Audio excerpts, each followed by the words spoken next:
अस्सलाम वालेकुम। मेरा नाम डॉक्टर नवीद अहमद शेख है और मैं इमराज कल्ब का माहिर हूँ।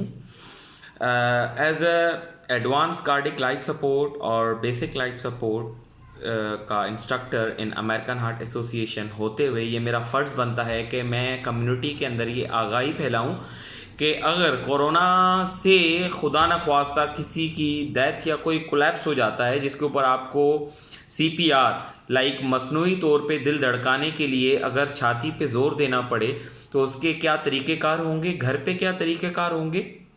और इसके अलावा अस्पताल में जो हमारा अस्पताल के अंदर जो अमला बैठा हुआ है या जो हमारे रेस्पिरेटरी केयर के लोग हैं, एनेस्थेटिस्ट हैं, कार्डियोलॉजिस्ट हैं और जनरल प्रैक्टिशनर्स हैं, और वो लोग जो जहाँ जहाँ पर कोरोना के पेशेंट्स को डील कर रहे हैं और अगर वो वहाँ पे कोलैप्स हो जाता है वो पेशेंट, तो उसको आपको कैसे रिवाइव करना है, वो कौन सी चीज़ें हैं एडिशनल। क्योंकि ऑब्वियसली मुझे पता है बहुत सारे लोगों ने बेसिक लाइफ सपोर्ट के वर्कशॉप्स किए होंगे और अगर नहीं भी किए तो उनके लिए ये 1-2 मिनट की वीडियो जो है काफ़ी कारआमद होगी। देखें, मसनूई तौर पे जो हम दबाव देते हैं वो जो आपकी छाती की सेंटर वाली हड्डी होती है उसका निचला हिस्से के अंदर इतनी लचक कुदरत की तरफ से अल्लाह ताला ने रखी है कि अगर आप उस पर अपनी तिल्ली से जोर देंगे, एक हाथ से, मतलब देना तो आपको दोनों हाथ से है, लेकिन आप चाहे दायां पहले रखें या बायां पहले रखें, लेकिन आपने रखना यहीं पर है और उसको आपने जोर देना है। अब कितना जोर देना है?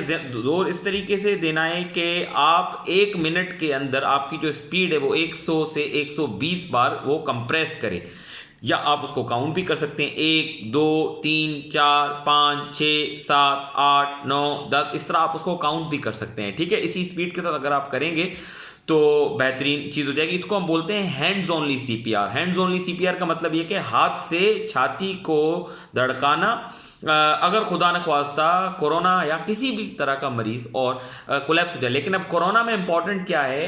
कोरोना में इंपॉर्टेंट ये है कि उसका जो रेस्पिरेटरी, वरना हम क्या करते हैं 30 बार हम दिल को जो है जोर देते हैं, छाती पे जोर देते हैं, उसके बाद फिर 2 बार हम उसको मसनूई तरीके से सांस प्रोवाइड करते हैं, चाहे वो अपने मुंह से करें या वो कोई मास्क वगैरह होते हैं स्पेशल जिससे हम देते हैं।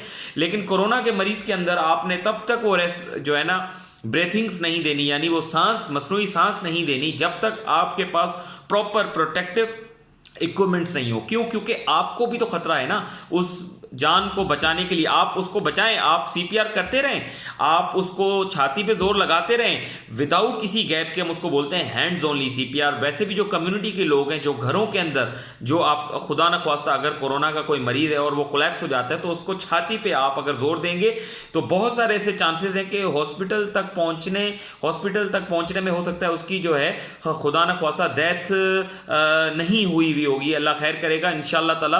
तो साइंस ये कहती है, देखें एज ए मुसलमान हमारे अकीदे कुछ और हैं, लेकिन साइंस ये कहती है कि इससे आप किसी की ज़िंदगी प्रोलॉन्ग कर सकते हैं, आप ज़िंदगी बचा सकते हैं।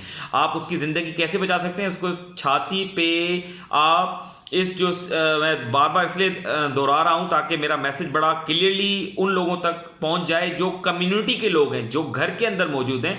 खुदा न ख्वास्ता अगर उनके घर के अंदर कोई भी बंदा कोलैप्स हो जाता है अदर देन कोरोना, या आजकल जैसे कोरोना की वबा फैली हुई है, स्पेशली उसकी बात कर रहा हूँ, तो वो जो आपकी आप अगर हाथ लगाएंगे तो बीच में एक हड्डी होती है, इसका जो इसको हम ब्रेस्ट बोन बोलते हैं, ठीक है, सीने की हड्डी जो बीच वाली है, उसके निचला जो हिस्सा होता है उसके अंदर लचक होती है, बिल्कुल उसके नीचे दिल मौजूद होता है।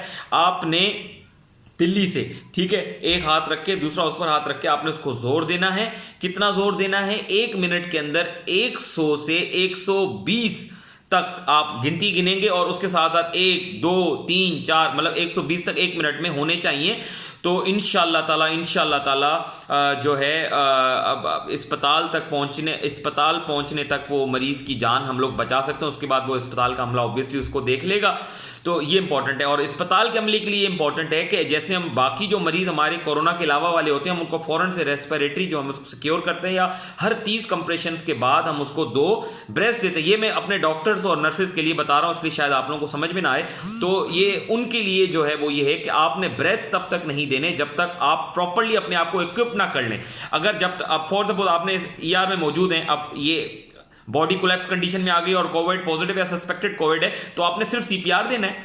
ठीक है। जब तक आपका कोई और आपने मास्क वगैरह पहन लेना, N95 और ग्लव्स वगैरह पहन के आपने सीपीआर करना है, जो हमारा तरीकेकार होता है। लेकिन इंट्यूबेट और रेस्पिरेटरी सपोर्ट आपने सिर्फ और ब्रेथिंग्स आपने तभी देनी है जब आपका अमला पीपीई पहन के आपसे टेक ओवर कर ले। तो आपने अस्पताल में भी हैंड्स ओनली करना है, वरना मरीजों में हैंड्स ओनली नहीं करते। तो इस मैसेज को फैलाएं। और मैं हर उस आदमी को जो कहीं यहाँ मौजूद है, स्पेशली मैं अपने पाकिस्तानी भाइयों को ये इल्तजा करता हूँ कि इस चीज़ को सुने और समझ लें कि ये जो छाती की सेंटर की हड्डी है, इसका निचला हिस्सा लचकदार होता है। वहाँ पे हाथ की तिल्ली से दो हाथ मिला के दबाएंगे 110-120 मरतबा 1 मिनट के अंदर, तो इंशाल्लाह ताला काफ़ी बेहतरी होगी। और अगर मरीज कोलैप्स कंडीशन में, तो इंशाल्लाह आप उसको अस्पताल तक पहुंचा सकते हैं इसी कंडीशन के अंदर। और इंशाल्लाह ताला काफ़ी चीज़ें बेहतर हो जाएंगी। क्यों? क्योंकि आजकल कोलैप्स होने का जो है वो आपको पता है रेशो बढ़ गया है। पहले अगर कम लोग, ऑब्वियसली कोरोना की वजह से पेंडेमिक है तो इस तरह की चीज़ें चल रही हैं, तो इसको गौर से सुने, इसको प्रैक्टिस भी कर सकते हैं आप। तकिए के ऊपर प्रैक्टिस करके देखें और उसके बाद फिर इस चीज़ के लिए तैयार रहें। प्रैक्टिस ज़रूर करें। मैं आप लोगों को ये एडवाइस करूँगा कि वो लोग जो घर पर मौजूद हैं वो एक तकिया लेके उस पर रीढ़ की हड्डी इस तरह बना लें, ऊपर मुंह बना के, और उसके ऊपर हाथ से प्रैक्टिस करें कि आप 1 मिनट में 110 से 120 बार ये कर सकते हैं या नहीं कर सकते। और अगर आप कर सकते हैं तो बस फिर रेडी रहें, आपको कुछ करने की जरूरत ही नहीं। और इंशाअल्लाह ताला आप देखेंगे कि आप अपने प्यारे को मरते हुए हाथों में नहीं जाएंगे। आप ऐसा महसूस नहीं करेंगे कि मैंने कुछ किया नहीं। इंशाअल्लाह ताला अगर जरूरत पड़ेगी तो आप अपने प्यारों को सपोर्ट करेंगे। शुक्रिया। इस वीडियो को जितना दूर तक फैला सकते हैं फैलाएं। और इस वीडियो का मुझे कुछ नहीं चाहिए, सिर्फ और सिर्फ आपकी दुआएं चाहिए। और मुझे जो है सिर्फ और सिर्फ आप ये दुआएं करें मेरे लिए कि आखिरत और दुनिया के अंदर कामयाबी हो। शुक्रिया।